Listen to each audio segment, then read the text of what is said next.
வந்திருக்கக்கூடிய பெருமக்கள் அனைவருக்கும் என் வணக்கம். இங்கே தவத்தாவனுடைய ஒரு ஆண்டு நிறைவு நாள் என்று ரொம்ப ஆச்சரியமான விஷயம் என்னன்னா, இன்னைக்கு பிறந்த நாள் பவத்தாவுக்கு. இந்த பிறந்த நாளே அவ பவதா வந்து போன அந்த திதி வந்து இன்னைக்கு தான் வரும்.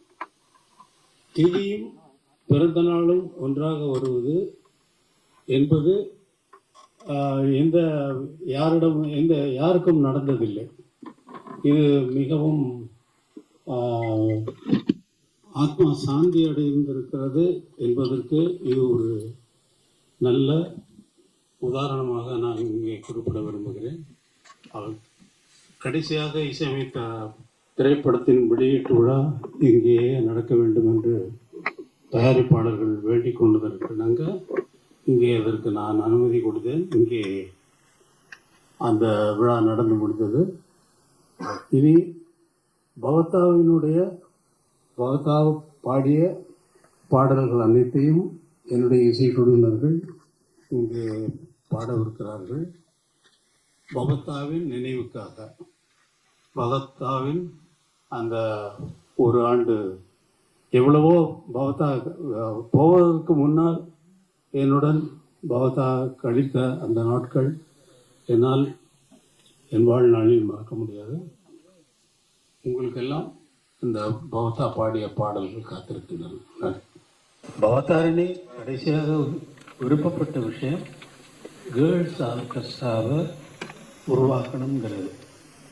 அது நான் 2 நாட்களுக்கு முன் மலேசியாவில் இருக்கும் பொழுது அங்கே வந்து நிறைய குழுக்களாக வந்து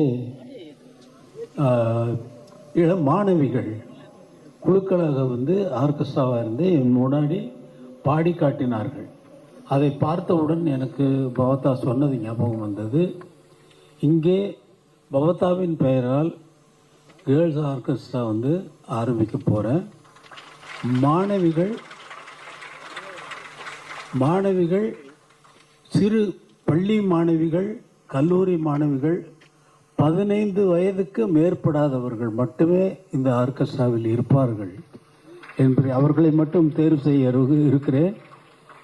இப்பொழுது அங்கேயே மலேசியாவிலேயே 2 ஆர்கெஸ்ட்ராவை நான் தேர்ந்தெடுத்திருக்கிறேன். உலகம் முழுவதும் இந்த ஆர்கெஸ்ட்ரா, உலகிலிருந்து எந்த மூலையிலிருந்து வந்தாலும் இந்த ஆர்கெஸ்ட்ராவில் பணிபுரியுமாறு இசை விருந்து மக்களுக்கு என்றென்றும் அளித்து கொண்டிருக்கும் வகையிலே இந்த ஆர்கெஸ்ட்ராவை உருவாக்க திட்டமிட்டிருக்கிறோம். அது சரியான நாள் வருகின்ற நேரத்திலே நான் அறிவிப்பேன்.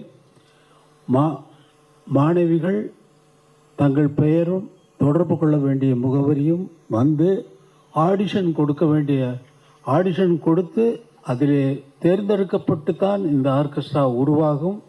மிகவும் சிறந்த முறையிலே பவதாவின் பெயர் என்றென்றும் நிலைத்திருக்கும் வகையிலே இந்த இசைக்குழு தொடங்கி உலகம் முழுவதும் பரவும் என்று நான் மிகவும் நம்பிக்கையோடு ஆண்டவனை வேண்டிக் கொண்டு இதை ஆரம்பிக்கிறேன், இங்கே அறிவிக்கிறேன் முதலாக.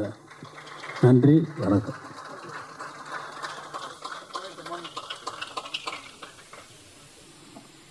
சரி, நீ எதுவும் பேசுற? நீ படத்தை பற்றி, படத்தில் பாட்டெல்லாம் எழுதியிருக்குல்ல பவதா?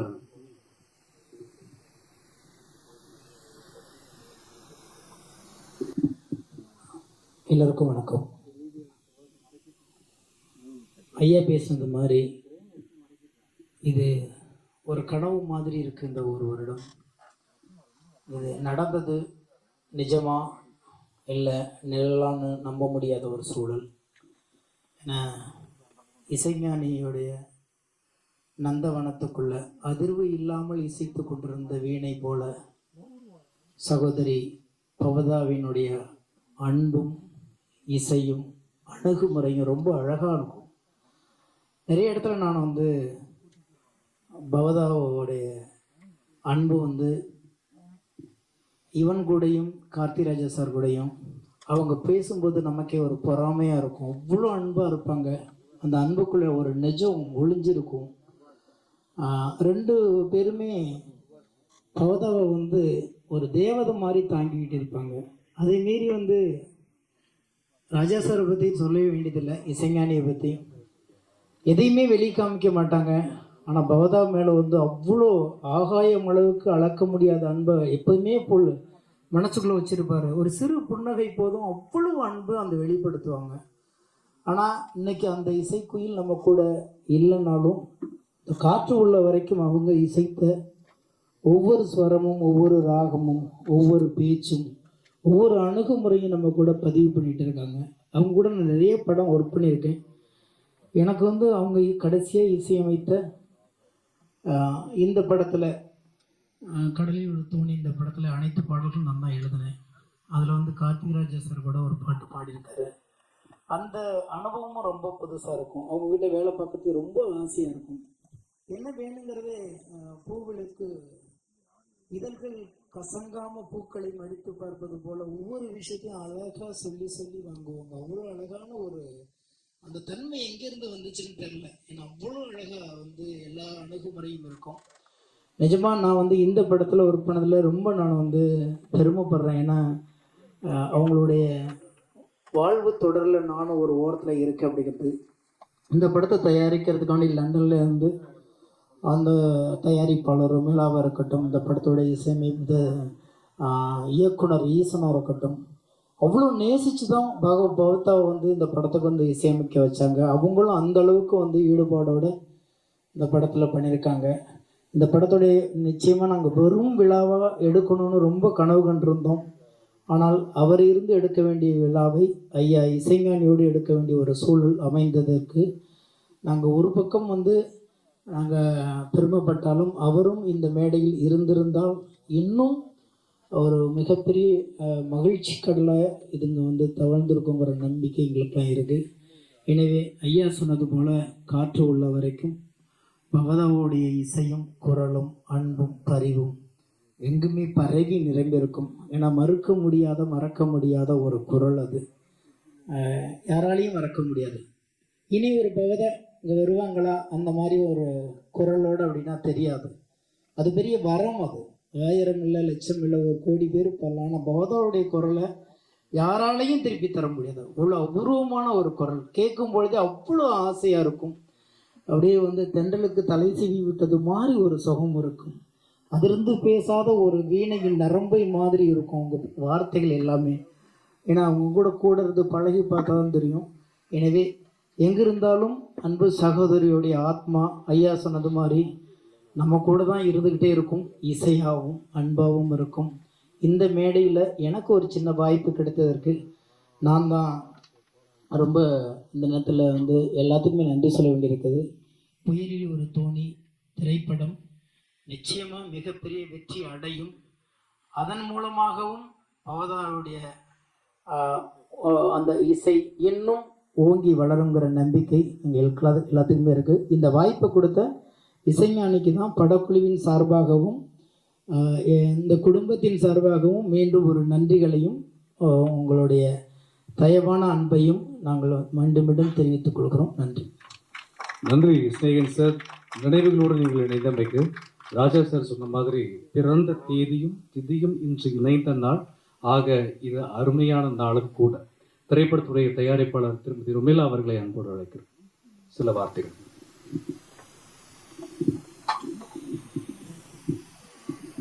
Good evening, everyone. Thank you so much for giving this lovely opportunity to our Puelil Oratory team, especially from myself, from my crew, and from my director Eason.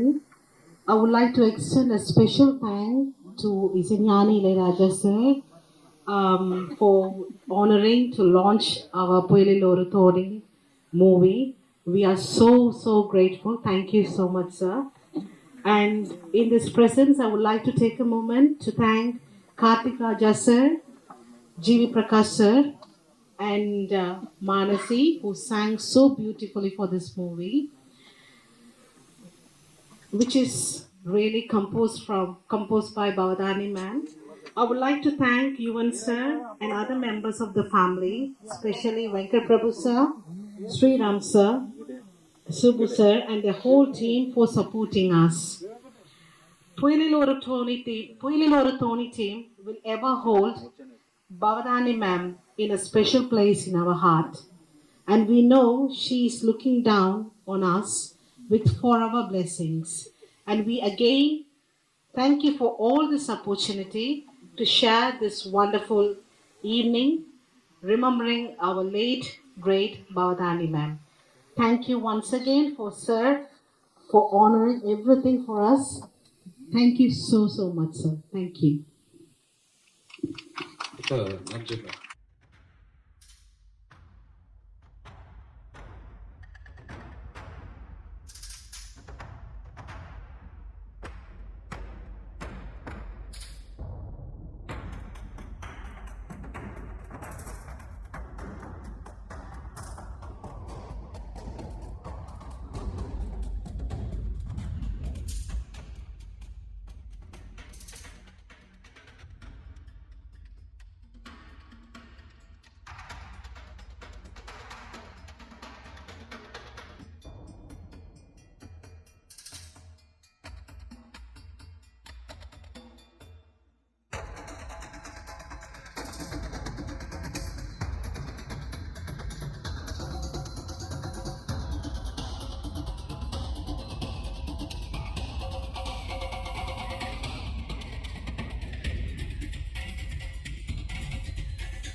எவ்வளவு தன்மையான மக்கள்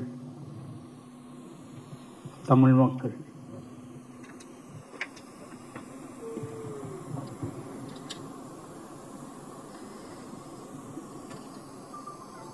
எங்க குடும்பத்தோட உட்கார்ந்து இருக்கிற மாதிரி இருக்கு.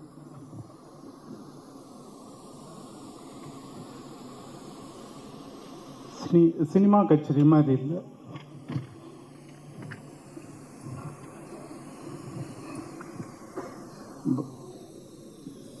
சின்ன வயசில் லீலாவதியில் பிறந்தா ஹாஸ்பிட்டலில். அங்கேருந்து ஃபஸ்ட்டு கொஞ்சிய அவளை கொஞ்சிய அண்ணன் நான் சாரி பாடுறதுக்கு தான் வந்துட்டோம்.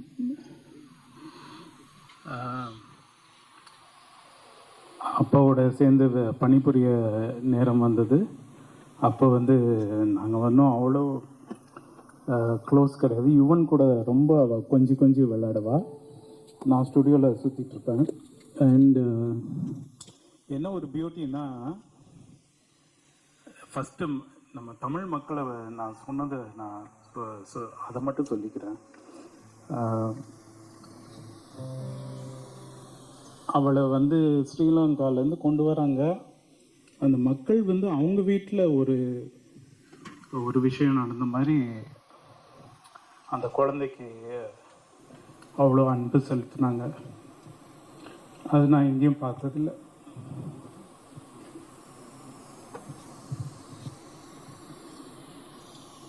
பாடுறது சாரி.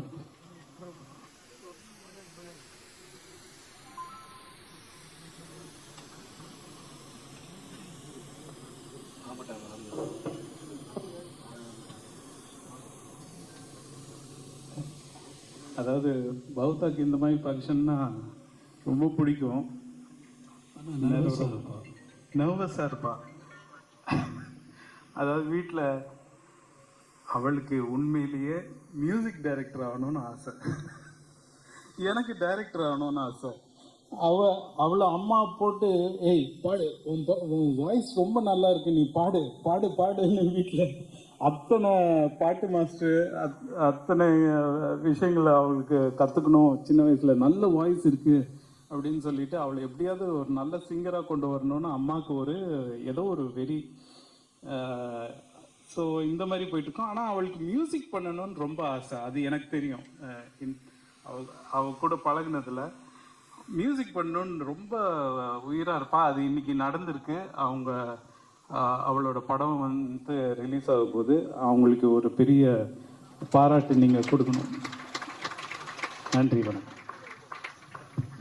எனக்கு ஒரு சின்ன பாக்கியம் என்ன கிடைச்சதுன்னா, நானும் சொல்லுங்கண்ணல், என்னோட இது பெத்தப்பா சித்தப்பா வேலை பௌத்தாவை மறக்க முடியாது. அவங்க மியூசிக் பண்ணுறதுல ஒரு பாட்டு எழுதினேன். பாரதி ராஜா படத்துக்கு மியூசிக் பண்ணாங்க. அதுக்கு ஒரு பாட்டு எழுதியிருக்காங்கிறத சம்மந்தப்படுத்திருக்கேன். அந்த ஒன்றா சம்மந்தம் அது பாடு நல்ல பாட்டு இப்போ வேட்ஸ் பதங்கள்ல இருந்தாலும் நானும் சேர்ந்துருக்கிறேங்கிறது உண்மை. உலகத்துக்கு தெரியும். இருந்தாலும் இசையிலும் இணைந்திருக்கிறேன் அப்படிங்கிறது ரொம்ப சந்தோஷம். பாட்டு எழுதும் பொழுது ஃபஸ்ட் லைனை கொடுத்துட்டு தான் வாலி சார் வந்து இந்த காற்றில் வரும் கீதமே, அதாவது கண்ணனுடைய குழலிலிருந்து வரக்கூடிய அவனே வாசிக்கக்கூடிய கீதமாக இருக்கக்கூடிய அந்த கீதம் காற்றிலிருந்து வர்றதுனால, காற்றில் வரும் கீதமே நீ கண்ணனை எறிவாயா, அவன் தான் உன்னை ஊதுறான், இருந்தாலும் நீ கண்ணனை எறிவாயா, அவன் வாய் குழலில் அழகாக அமுதம் ததும்பும் இசையாக மலர்ந்தாய் நடந்தாய் அலை போல் மிதந்து காற்றில் வரும் கீதமே நீ கண்ணனை அறிவாயா. சிவபெருமான் பிறையில் வந்து நிலா இருக்குது. அந்த ஒளி வந்து சிவனை காட்டிடுமா? அதே போல காற்றில் வரும் கீதம் கண்ணனை அறிய முடியாது. கண்ணன் தான் ஊதுகிறான். கண்ணனின் வாயிலிருந்து ஊதக்கூடிய அந்த குழலிலிருந்து வரக்கூடிய அந்த இசையை பார்த்து கேட்கின்ற பாடலாக இந்த பாடல் ஃபாசிலுக்காக அமைந்தது. இந்த திரை சம்பந்தமாக எதுவும் பேசக்கூடாதுன்னு நினச்சிருந்தேன். பட் இந்த பாட்டுனால நான் பேச வேண்டியதாகி போச்சு. நன்றி. பவதாவின் நினைவு நாளில் கலந்து கொண்ட உங்கள் அனைவருக்கும் என்னுடைய நன்றி. நன்றி, வணக்கம்.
அந்த பக்கம்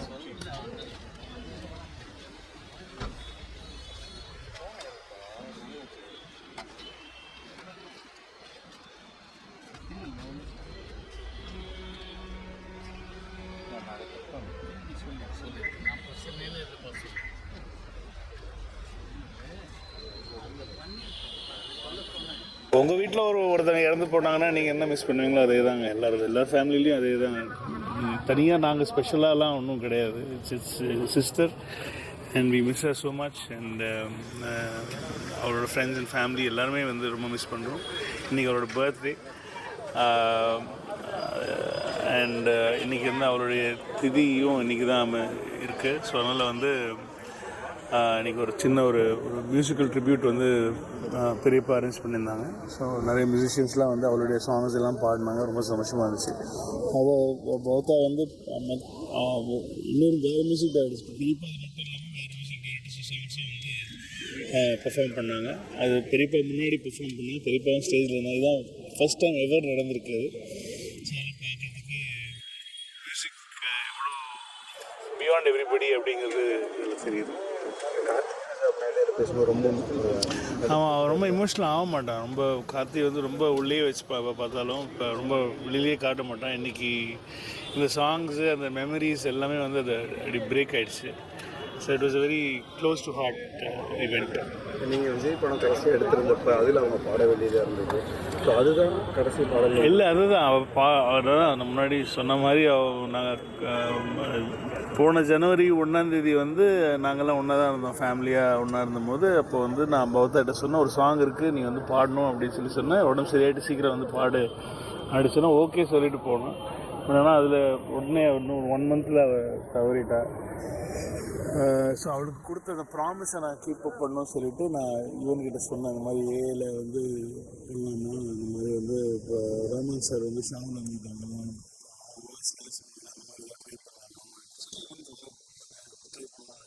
ரஹ்மான் சார் அவங்க டீம் கிட்ட பேசி தான் வந்து அந்த அவருடைய ஏஐ வாய்ஸில் வந்து அந்த ஒரு சாங் வந்து நாங்கள் இந்த நிகழ்ச்சிக்கு வரல. ரொம்ப உங்களுக்குள்ள நெருக்கம் இருக்கிறனால அவரால் இதை திருப்பி நினைக்க முடியல. இல்லை, பௌத்தாவோட ரொம்ப க்ளோஸ் அப்படின்னு சொல்லி பார்த்தீங்கன்னா இவன் தான் வந்து க்ளோசஸ்ட்.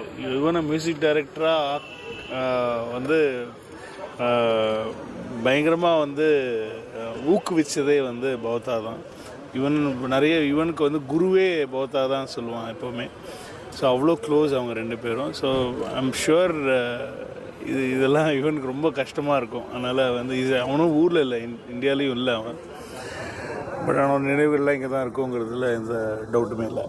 கடைசியாக உங்களுடைய எல்லா படங்களையுமே அவங்களுடைய பார்ட்டிசிபேஷன் இருக்கும்.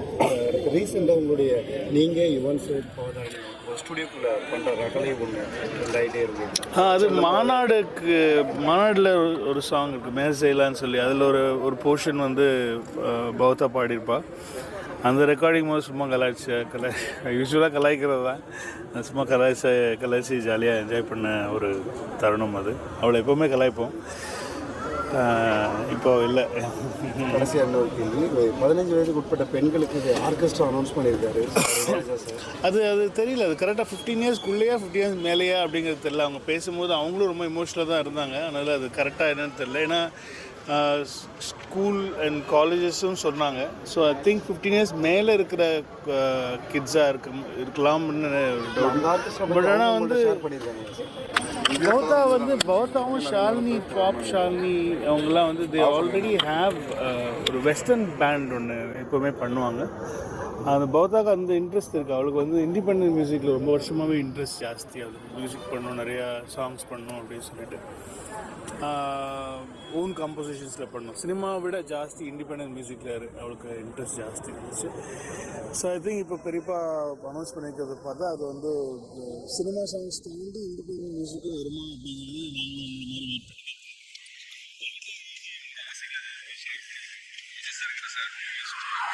அதெல்லாம் அப்படிலாம் நிறைய பேசியிருக்கோம். அது நிறைய பண்ணியிருக்கோம். அவன் பெருசாக ஒன்றும் கேட்க மாட்டேன். சாங் பாடணும், இந்த இடத்துல எனக்கு ஒரு மியூசிக் வீடியோ பண்ணி கொடு, மியூசிக் வீடியோ இந்த மாதிரி தான் ஜாலியாக பேசுவோமே தவிர இந்த கேர்ள்ஸ் பேண்டுங்கிறதே வந்து ஷி ஆல்ரெடி ஹேட். அதனால தான் சொல்கிறேன் நான். இது என்ன மாதிரி பேண்டு பெரியப்பா சொல்கிறாங்கங்கிறது எனக்கு கரெக்டாக கண்கள் வந்து ட்ரிபியூட்டு நீங்கள் வந்து இந்த மாதிரி ஃபர்தராக நீங்கள் வேறு மூவியில் இல்லை, அது அந்த மொமெண்ட்டில் தோணுன விஷயம். அது அப்படி தோணுச்சுன்னா பண்ணுவோம். ட்ரிபியூட்டுங்கிறது ஒரு வாட்டி கரெக்டாக மியூசிக்கு சந்தோஷமான விஷயம் என்னென்னா அது விஜய் சாரும் சேர்ந்து பாடுறது தான் வந்து எங்களுக்கு வந்து ஒரு ஃபேமிலிக்கு அவரும் சேர்ந்து எங்களுக்காக வந்து பவதாவோட வாய்ஸோடு சேர்ந்து இப்போ விஜய் சார் வாய்ஸ் வந்தது வந்து எங்களுக்கு இன்னும் கூடுதல் சந்தோஷம். அது மறுபடியும் அந்த மாதிரி ஒரு விஷயம் அமையுமா அப்படிங்கிறது அதை நாங்களும் எதிர்பார்க்கல. அது அமைச்சா அது ஒரு வாட்டி தான், அது கரெக்டாக ஒரு வாட்டி தான். Thank you so much, thank you very much. Miss பண்ணலை சார், எங்கள் கூட தான் இருக்காங்க சார். எங்கள் கூட தான் அவள் நினைவுகள் இருக்கும்போது ஒரு நினைவு தானே. இனிமேல் நடந்து போச்சு, ஒன்றும் திருப்ப கொண்டு வர முடியாது. நடந்தவைகளை நினச்சி அதிலிருந்து நம்ம அவங்களோட எண்ணத்தை எப்படி எடுத்துக்கணுமோ அப்படி எடுத்துகிட்டு வாழ்ந்துக்கிட்டு இருக்கோம். அதானே வாழ்க்கை. வாழ்க்கையில் விதிக்கப்பட்டது இப்படி வரணும், ஒரு கிராமத்தில் பிறக்கணும், அவனுக்கு இப்படி இருக்கணும், அவங்க மேலே வரணும், இப்படி வரணுன்ட்டு இருக்குது. அதே மாதிரி தான் வந்திருக்கோம்.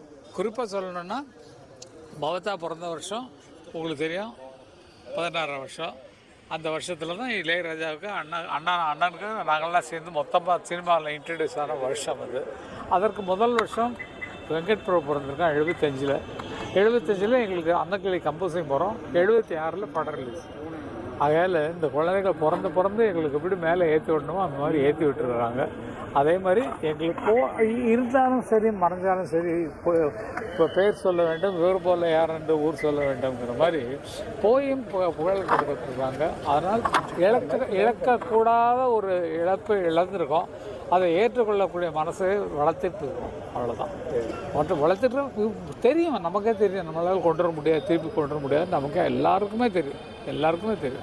போனவங்களே அழைக்க முடியாது, அவங்க நினைவுகளை அழைச்சிக்கலாம், அவங்கள பற்றி பேசிட்டு அவங்கள சந்தோஷப்படுத்திக்கலாம், அவ்வளோதான். அந்த நினைவுகள்லாம் வாழ்ந்துட்டு.